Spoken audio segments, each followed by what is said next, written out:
Hello বন্ধুরা, কেমন আছো তোমরা সবাই? আশা করি অনেক অনেক ভালোই আছো। আর তোমাদের ভালোবাসায় আমিও অনেক ভালো আছি, কারণ তোমরা আমাকে যে পরিমাণে ভালোবাসা দিয়েছ এবং সাপোর্ট দিয়েছ তা আমি কোনোদিন ভুলতে পারবো না। তাই তোমাদেরকে মজা দেওয়ার জন্য আবারও একটি নতুন গল্প নিয়ে হাজির হলাম। গল্পটি শোনার মতো, আশা করি তোমাদের দাঁড়িয়ে যাবে এবং তোমরা হাতের কাজ করতে সবাই হেডফোন নিয়ে বসে যাও। যদি আমার গল্প শুনে মজা পাও তাহলে অবশ্যই আমার চ্যানেলটি সাবস্ক্রাইব করবে। তো চলো বন্ধুরা, আমরা কথা না বাড়িয়ে আসল গল্পে চলে যাই। আমার ননদ প্রত্যেক মাসে নিজে পছন্দ করে একটা ছেলেকে বিয়ে করত, কিন্তু অদ্ভুতভাবে বিয়ের প্রথম রাতেই তার স্বামী মারা যেত। আমরা সবাই অনেক চিন্তিত ছিলাম, কারণ আমার ননদের এখন অবধি 3বার বিয়ে হয়েছে। আমি ঠিক করি যে আমি এই রহস্যের সমাধান করব। তাই পরের বার আমার ভাইয়ের সাথে তার বিয়ে দিই। আর বিয়ের প্রথম রাতে আমার ভাইয়ের জায়গায় আমি গিয়ে বিয়ের পবিত্র ঘরে গিয়ে বসি। তারপর আমার ননদ যা করে সেটা দেখে আমার আফসোসের শেষ থাকে না, কারণ সে তো আমার নাম ফাতিমা। আমি 3 ভাইয়ের একমাত্র বোন ছিলাম। 2 জন ভাই আমার থেকে বড় ছিল আর একজন ছোট ছিল। আমার ছোট ভাইয়ের সাথে আমার অনেক বন্ধুত্ব ছিল, কারণ সে আমার থেকে মাত্র 1 বছরের ছোট ছিল। আমার 2 বড় ভাইয়ের বিয়ে হয়ে যাওয়ার পরে আমার মা বাবা বিয়ে নিয়ে ব্যস্ত হয়ে পড়ে। আমার বিয়ের কথা শুনে আমার ছোট ভাই ইয়াসিনের অনেক মন খারাপ হয়ে যায়, কারণ সে চায় না আমি বাড়ি ছেড়ে যাই, কিন্তু আমাদের এটাই নিয়ম যে মেয়েদেরকে বিয়ে করে অন্য বাড়িতে চলে যেতে হবে। আমার একটা ভালো ঘরে বিয়ে ঠিক হয়। আমার শ্বশুরবাড়িতে আমার এক অবিবাহিত ননদ ছিল। বাকি সব ভাই বোনেদের বিয়ে হয়ে গেছিল। আমার শ্বশুরবাড়ির লোকেরা চাইছিল যে আমার বিয়ে হওয়ার আগে আমার ননদের বিয়ে দিতে। আমার ছোট ভাই তখন বিদেশ যাওয়ার জন্য তৈরি হচ্ছিল। ওরা চেয়েছিল যে আমার ননদের বিয়ে আমার ভাইয়ের সাথে দিতে। এই নিয়ে ওরা আমার বাড়ির লোকেদের সাথে কথাও বলেছিল। আমাদের 2 জনের মধ্যে বয়সের তফাৎ ছিল মাত্র 3 বছর। কিন্তু আমার ভাই তখন বিয়ের জন্য তৈরি ছিল না। আমার ভয় হচ্ছিল যে এই কারণে বিয়েটা ভেঙে না যায়। কিন্তু আমার শ্বশুরবাড়ির লোকেরা কিছু মনে করে না, আর আমার বিয়েও ভাঙে না। ওরা আমার ননদের বিয়ে অন্য একটা জায়গায় ঠিক করে। আমি শুনেছিলাম যে আমার ননদের পছন্দ করা ছেলের সাথেই তার বিয়ে হবে। আমাদেরকে ওরা বিয়েতে নিমন্ত্রণ করেছিল, কিন্তু আমার শরীরটা ভালো ছিল না, তাই আমি যেতে পারিনি। আমার মা বাবা সেখানে গিয়েছিল। তার বিয়ে এই শহরেই হচ্ছিল, তাই আমার মা বাবা রাতে বাড়ি ফিরে আসে। পরের দিন সকালে আমরা খবর পাই যে বিয়ের প্রথম রাতে আমার ননদের স্বামী মারা গেছে। এটা শুনে আমরা হতবাক হয়ে যাই। আমরা সবাই তার সাথে যাই। বিয়ের প্রথম রাতে তার স্বামীকে হারানোটা সব মেয়ের পক্ষে একটা বড় কষ্ট। আমি বুঝতে পারছিলাম আমার ননদের মনের ভিতরে কি চলছে। তারপর সে ছেলেটা আবার তারই পছন্দ করা ছেলে ছিল। আমি প্রায় ওই বাড়িতে আমার ননদের সাথে দেখা করতে যেতাম। আমার মনে হতো তার সাথে গল্প করলে মনটা ভালো হবে, কিন্তু আমি অর্ধেক সেখানে গিয়ে আমার ননদকে দেখতেই পেতাম না। আমার শাশুড়ি মা বলতেন যে ও তার বন্ধুর বাড়ি গেছে। আমার মাঝে মাঝে বলতেন যে সে ঘুমাচ্ছে। কথা ছিল যে আমার ননদের বিয়ের 1 মাস পর আমার বিয়ে হয়ে যাবে, কিন্তু এই ঘটনাটার কারণে আমার বিয়ে পিছিয়ে যায়। আমি ভেবেছিলাম যে হয়তো 3-4 মাস পর আমার বিয়ে হবে, কিন্তু আমার শ্বশুরবাড়ির লোকেরা অনেক বেশি অপেক্ষা করায় না। 1 মাস পরেই তারা আমাদের বাড়িতে বিয়ের দিনক্ষণ ঠিক করতে চলে আসে। আমার ননদ মিনাহিলও ওদের সাথে এসেছিল। ওরা বলে যে আমার ননদের আবার বিয়ে ঠিক করেছে, আর আমার বিয়ের সাথেই তার বিয়ে হয়ে যাবে। এইবারের ছেলেটাও আমার ননদের পছন্দ করা ছেলে। আমার ননদকে দেখে মনে হচ্ছিল না যে তার মন খারাপ। সে অনেক নরমাল ছিল। আমি এটা শুনে খুশি হলাম যে আমার ননদের বিয়েও আমার সাথে হয়ে যাবে। অনেক ভালোই হবে। আমাকে শ্বশুরবাড়িতে নিয়ে ননদের সেবা করতে হবে না। আমি শুনেছিলাম যে ননদ আর বৌদিদের অনেক বিরক্ত করে। তাদেরকে নিয়ে বাড়ির সব কাজ করায়, তার সেবা যত্ন করতে হয়। কিন্তু যদি তার বিয়ে হয়ে যায় তাহলে আমাকে আর এসব করতে হবে না। সে অন্য বাড়িতে চলে যাবে। আমি আমার বন্ধুদের সাথে বিয়ের শপিং করতে যাই। সেখানে গিয়ে আমি আমার ননদ মিনাহিলকে দেখতে পাই। সেও হয়তো তার বিয়ের শপিং করতে এসেছে। আমি দেখে অবাক হই যে সে তার পরিবারের সাথে আসেনি। সে একটা ছেলের সাথে এসেছে। আমি আমার ননদের সামনে চলে যাই। আমি ভেবেছিলাম সে হয়তো আমাকে দেখে সে ঘাবড়ে যাবে, কিন্তু সে উল্টে আমাকে তার হবু স্বামীর সাথে পরিচয় করিয়ে দেয়া। সে বলে, বৌদি, এই হলো আমার হবু স্বামী। এর সাথে আমার বিয়ে হতে চলেছে। ওকে দেখে মনে হচ্ছিল না যে ও এর আগেও কাউকে পছন্দ করত। আমি শপিং ছেড়ে বাড়ি ফিরে আসি। কয়েকদিন পর আমার মেহেন্দি হয়। একটা বড় ম্যারেজ হলে আমার মেহেন্দির অনুষ্ঠান হয়। সেই দিন আমি আমার ননদকে চাদর মুড়ি দিয়ে এক জায়গায় যেতে দেখি। তাকে জিজ্ঞেস করতে সে বলে, বৌদি আমি একটু বের হচ্ছি, আমি 10 মিনিটের মধ্যে ফিরে আসব। সে যখন ফিরে আসে তখন তার হাতে কিছু একটা ছিল, যেটা সে আমার থেকে লুকিয়ে ফেলে। আমি ভাবি যে সে কি এমন জিনিস নিয়ে ঘুরছে যেটা সে আমার থেকে লুকোচ্ছে। আমার ননদ কি করে চলছে আমি কিছুই বুঝছি না। বিয়ের আগে আমি যখন পার্লারে গিয়েছিলাম সেখানে আমার ননদের সাথে দেখা হয়। সে সারাক্ষণ তার ববু স্বামীর সাথে কথা বলে যায়। তারপর আমার বিয়ে হয়ে যায়, আর আমি আমার শ্বশুর বাড়িতে চলে আসি। আমার নন্দও তার শ্বশুর বাড়িতে চলে যায়। আমার বিয়ের প্রথম রাতে আমি ঘরে বসে আমার স্বামীর জন্য অপেক্ষা করছিলাম। আমার স্বামী ঘরে এসে আমাকে সুন্দর একটা গিফট দেয়, কিন্তু সেটা খোলার আগেই কেউ একজন এসে আমাদের ঘরের দরজায় অনেক আওয়াজ করে। তিনি আমার শাশুড়ি মা ছিলেন। তিনি তার ছেলেকে বলছিলেন দরজাটা খুলতে।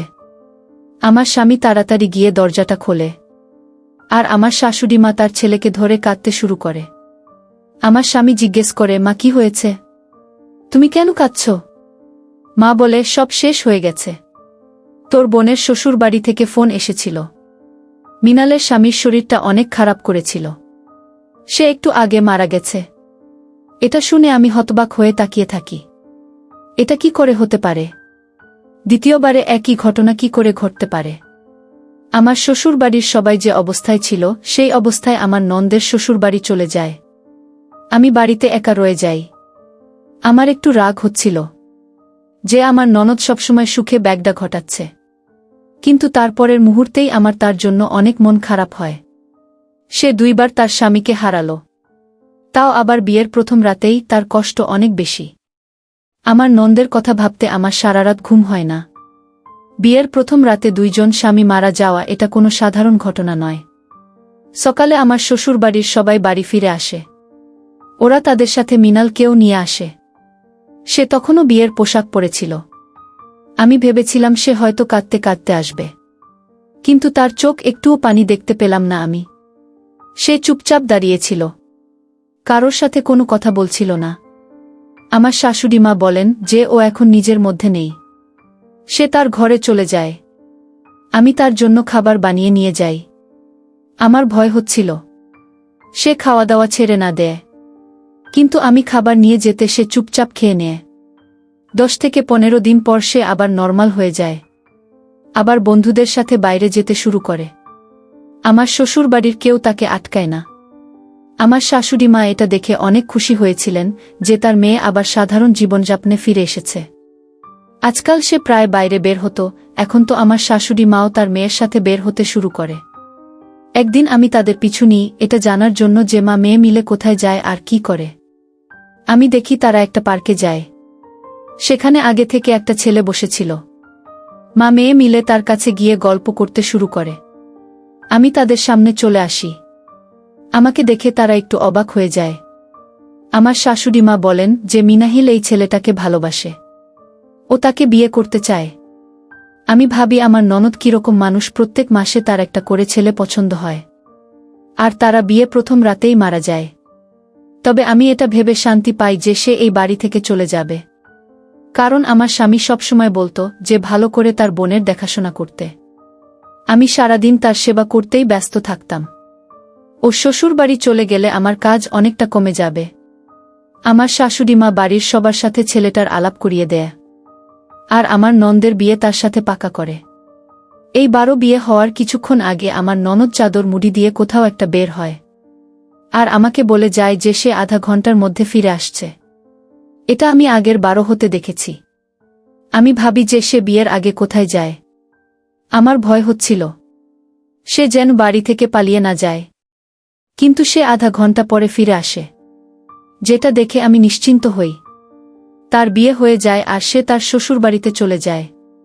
আমি ভগবানকে বলি যে এইবার যেন ওর স্বামীর কিচ্ছু না হয়, ও যেন সুখে সংসার করতে পারে। মাঝে মাঝে আমার মনে হতো যে ওর স্বামীকে সবটা বলা দরকার, যে আগে ওর 2 বার বিয়ে হয়েছে, আর ওর স্বামী বিয়ের প্রথম রাতেই মারা গেছে। কিন্তু তারপর ভাবি যে এটা একটা কাকতালীয় ঘটনাও তো হতে পারে। এতে আমার নন্দের কোনো দোষ নেই। এইবারে আর এমনটা হবে না। কিন্তু এইবারও সেই একই ঘটনা ঘটল। পরের দিন সকালে ফোন এলো যে মিনাহিলের স্বামী মারা গেছে। আমরা সবাই পাগল হয়ে যাই। এই নিয়ে 3 বার মিনাহিলের সাথে একই ঘটনা ঘটল। আমার শাশুড়ি মা তাকে বাড়িতে নিয়ে আসে। এইবার সে বাড়িতে এসে চুপচাপ তার ঘরে ঘুমাতে চলে যায়। আমি ভাবি যে আর তাকে সান্ত্বনা দিতে যাব না। ওর ওসবের প্রয়োজন নেই। কারণ আমার মনে হচ্ছিল যে ওর স্বামীর মৃত্যু নিয়ে ওর কিছু যায় আসে না। ও একেবারে নরমাল ছিল। সেই সময় আমার ভাই ইয়াসির বিদেশ থেকে ফিরে এসেছিল। সে আমার সাথে দেখা করতে আমার শ্বশুর বাড়িতে আসে। বিদেশে থেকে ও আরও সুন্দর হয়ে উঠেছিল। আমি যখন বাইরের ঘরে বসে আমার ভাইয়ের সাথে কথা বলছিলাম, তখন আমার ননদ সেখানে চলে আসে। সে এসে আমার ভাইয়ের সাথে কথা বলতে শুরু করে। আমার খারাপ মনে হচ্ছে যে ভাই বোনের মাঝখানে সে কেন এলো। আমার ভাই কিছুক্ষণ বসে চলে যায়। তার যাওয়ার পর আমার ননদ তাকে নিয়ে আমাকে অনেক প্রশ্ন করে।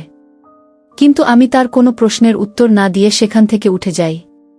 ইয়াসিরের সাথে আমার ভালো বন্ধুত্ব ছিল। তাই সে 2 দিন পর আমার সাথে দেখা করতে আসত। আর তাকে দেখেই আমার নন্দের চোখ চকচক করে উঠত। আমি তাকে অনেকবার বোঝানোর চেষ্টা করেছি যে সে যেন আমার ভাইয়ের থেকে দূরে থাকে। কিন্তু সে আবার চলে আসত। আমি আমার ভাইকে বাড়িতে আসতে বারণ করতে পারছিলাম না। কারণ সেটা করলে তার খারাপ মনে হবে। একদিন আমি কিছু কাজে আমার বাপের বাড়িতে যাই। সেখানে গিয়ে দেখি মিনাহিল সেখানে উপস্থিত। সে আমার বাড়ির সবার সাথে অনেক হেসে গল্প করছিল। তাকে সেখানে দেখে আমার অনেক রাগ হয়। আমি তাকে নিয়ে বাড়ি ফিরে আসি। বাড়িতে এসে আমি তাকে ধমক দিয়ে বলি, খবরদার, এরপর যদি আমি কোনোদিন তোমাকে আমার ভাইয়ের আশেপাশে দেখি, তাহলে আমার থেকে খারাপ আর কেউ হবে না। এটা শুনে আমার ননদ হাসতে হাসতে বলে, তোমার ভাইকে আমার অনেক পছন্দ হয়েছে। তুমি প্লিজ তার সাথে আমার বিয়ে দিয়ে দাও। এটা শুনে আমার রাগ আরও বেড়ে যায়। এর আগেও 3 বার বিয়ে করেছে আর 3 জন স্বামীর প্রাণ কেড়ে নিয়েছে। আর এখন সে আমার ভাইয়ের পেছনে পড়েছে। আমি সরাসরি তাকে না বলে দিই। আমি বলি, আমার ভাই তোমার মতো মেয়েকে কেন বিয়ে করবে? এটা শুনে সে অনেক রাগ করতে শুরু করে। আর বাড়ির সবাইকে ডেকে বলে যে আমি তার সাথে খারাপ ব্যবহার করেছি। আমার স্বামী তার বোনকে অনেক ভালোবাসত। তাই বোনের কথা রাখতে আমার স্বামী আমাকে বলে যে আমি যদি তার সাথে আমার ভাইয়ের বিয়ে না দেই, তাহলে সে আমাকে ছেড়ে দিয়ে দেবে। আমিও পরিষ্কার বলে দিই যে আমি আমার ভাইয়ের জীবনটা নষ্ট হতে দেব না। এই বলে আমি আমার বাবার বাড়িতে চলে আসি। আমার মা বাবা যখন সবটা জানতে পারে, তখন তারা আমার জন্য আর গর্ভের সন্তানের জন্য এই বিয়েতে রাজি হয়। ইয়াসির আমার জন্য রাজি হয়। কিন্তু এটা আমার ভাইয়ের জীবনের প্রশ্ন। আমার তার জীবন নিয়ে অনেক চিন্তা হয়। সেও আগে 3 জনের মতন বিয়ের প্রথম রাতেই প্রাণ হারাবে না তো? আমার মনে হয় এটা আটকানোর একটাই উপায় আছে। আমি যদি এই রহস্যের সমাধান করতে পারি, তাহলেই আমি এটা আটকাতে পারব। আমাকে জানতে হবে যে মিনাহিলের স্বামীরা কেন বিয়ের প্রথম রাতেই মারা যায়। আমি আমার ভাইয়ের সাথে কথা বলি আর তাকে নিষেধ করি মিনাহিলের সাথে বিয়ের আগে দেখা না করতে। সে যেন তার সাথে কথাও না বলে। বিয়ের কিছুক্ষণ আগে আমার ননদ চাদর মুড়ি দিয়ে কোথাও একটা বের হয়। আমাকে বলে যায় যে বৌদি, আমি কিছুক্ষণের মধ্যে ফিরে আসছি। ও বিয়ের আগে কোথায় যায় এটা জানতে আমার অনেক ইচ্ছে করে। তাই আমি ভাইকে বলি যে ওর পিছু নিতে আর দেখতে ও কোথায় যাচ্ছে। আধা ঘন্টা পরে আমার ননদ ফিরে আসে। তারপর তার সাথে আমার ভাইয়ের বিয়ে হয়ে যায়। আমিও আমার ননদের সাথে আমার বাড়িতে চলে আছি। কারণ আমি জানতে চাই যে বিয়ের প্রথম রাতে কি হতে চলেছে। আমি একটা প্ল্যান বের করি। আমি আমার ভাইজের থেকে তার শেরওয়ানিটা নিয়ে নিজে সেটা পরে নতুন স্বামী সেজে আমার ভাইজের ঘরে চলে যাই। মিনাহিল সেই ঘরে সেজে বসেছিল। আমাকে আসতে দেখে সে বিছানা থেকে উঠে একটা পানির গ্লাস এনে আমার হাতে দেয়। আমার মুখটা ফুল দিয়ে ঢাকা ছিল। আমি ফুলের আড়াল থেকেই সেই পানিটা খেয়ে নিই। মিনাহিল অনেকক্ষণ আমার দিকে তাকিয়ে থাকে। আমি বুঝতে পারি যে ও কিসের অপেক্ষা করছে। আমি গিয়ে বিছানায় শুয়ে পড়ি। কিছুক্ষণ পরে মিনাহিল তার দাদাকে ফোন করে কাঁদতে কাঁদতে বলে, আমার স্বামী মারা গেছে, আমার বৌদি প্রতিশোধ নেওয়ার জন্য তাকে মেরে ফেলেছে। তুমি আমাকে এখান থেকে নিয়ে যাও। ওর নাটক দেখে আমি অবাক হয়ে যাই। আমি ভাবি যে ও কি সুন্দর নাটক করতে পারে। ও ও বিয়ের আগে চাদর মুড়ি দিয়ে একটা মেডিকেল স্টোরে যেত। সেখান থেকে ও কি একটা ঔষধ কিনে নিয়ে আসত, আর পানির গ্লাসের সাথে সেই ঔষধটা মিশিয়ে তার স্বামীকে খাইয়ে দিত, যেই কারণে তারা মারা যেত। আমি এইসব আগে থেকেই জানতে পেরে গিয়েছিলাম, তাই আমি ওষুধের শিশিটার জায়গায় একটা পানির শিশি রেখে দিয়েছিলাম। তাই ওই পানিটা খেয়ে আমার কিছুই হয় না। আমি চুপচাপ শুয়ে থাকি আর মরে যাওয়ার ভান করি। যখন আমার স্বামী আর শাশুড়ি মা আসেন, তখন আমার ননদ তাদের কাছে নিয়ে কান্নাকাটি শুরু করে আর বলে, দেখো ইয়াসির মরে গেছে, আমি আবার বিধবা হয়ে গেছি। তখনই আমি উঠে বসি আর আমাকে বসতে দেখে সবাই অবাক হয়ে ওঠে। আমি সবাইকে আমার চেহারাটা দেখাই আর স্বামীর জায়গায় আমাকে দেখে সবাই হতবাক হয়ে যায়। আমার স্বামী জিজ্ঞেস করে, এইসব কি হচ্ছে? আমি বলি, আমি তোমাকে সব বলছি। তোমার বোন একজন মানসিক রোগী, সে একটা পাগল মহিলা। সে তার স্বামীকে ঔষধ খাইয়ে প্রথমে মেরে দেয়, তারপর নিজে অসহায় হওয়ার নাটক করে। আমার ভাই পুলিশকে ফোন করে। আমি সবাইকে ঔষধের শিশিটা দেখাই, যেটা দেখে সবার আমার কথা বিশ্বাস হয়। আমার ননদ তখন পাগলের মতন করতে থাকে। সে এসে আমাকে ধরে আর বলে আমি কাউকে মারিনি। তখন আমার স্বামী তাকে ওখান থেকে সরিয়ে নিয়ে এসে একটা মারে। মিনাহিল কাঁদতে শুরু করে। কাঁদতে কাঁদতে সে বলে, আমি কাউকে মারিনি। আবার কিছুক্ষণ পরে সে বলে, হ্যাঁ, আমি ওদেরকে মেরেছি। কিছুক্ষণ পরে পুলিশ এসে তাকে গ্রেফতার করে। তার মেডিকেল টেস্ট করা হয়, আর সেই টেস্টে যা বের হয় সেটা শুনে আমাদের সবার পায়ের তলা থেকে মাটি সরে যায়। মেডিকেল টেস্ট করে জানা যায় যে আমার নন্দের একটা ভয়ানক মানসিক রোগ আছে। একসময় সে একজনকে খুব ভালোবাসত, কিন্তু সে বিয়ের দিন পালিয়ে যায়। সেই ছেলেটা তাকে বিয়ে না করে পালিয়ে গিয়েছিল, আর সেই রাগটা সে অন্য ছেলেদের উপর দেখাত। ওর মনে হতো সব পুরুষ মানুষরা একই রকম। পুরুষ মানুষদেরকে ও খারাপ চোখে দেখতে শুরু করেছিল। ওর এক সময় একটা ছেলেকে পছন্দ হতো, কিন্তু বিয়ের পরেই তাকে সে খারাপ ভাবতে শুরু করত। তার মনে হতো সেও তাকে ছেড়ে চলে যেতে পারে, আর তাই সে তাদেরকে ওষুধ খাইয়ে মেরে ফেলত। তার এই মানসিক রোগের কথা যদি আগে জানা যেত, তাহলে সঠিক সময়ে তার চিকিৎসা করা যেত। কিন্তু এখন তাকে পাগলা গারোতে পাঠিয়ে দেওয়া হয়, কারণ সে তিনটে পুরুষকে মেরে ফেলছে। বন্ধুরা, আজকের ভিডিওটা এখানেই শেষ করলাম। অনেক কষ্ট করে ভিডিওটি আপনাদের জন্য বানিয়েছি। যদি ভিডিওটি আপনাদের ভালো লেগে থাকে, তাহলে একটা লাইক করবেন এবং চ্যানেলটি অবশ্যই সাবস্ক্রাইব করবেন। এই আশা ব্যক্ত রেখে আপনাদের কাছ থেকে বিদায় নিচ্ছি আমি। দেখা হবে আগামীকালের নতুন কোনো ভিডিওতে। সে পর্যন্ত সবাই ভালো থাকুন, সুস্থ থাকুন। ধন্যবাদ।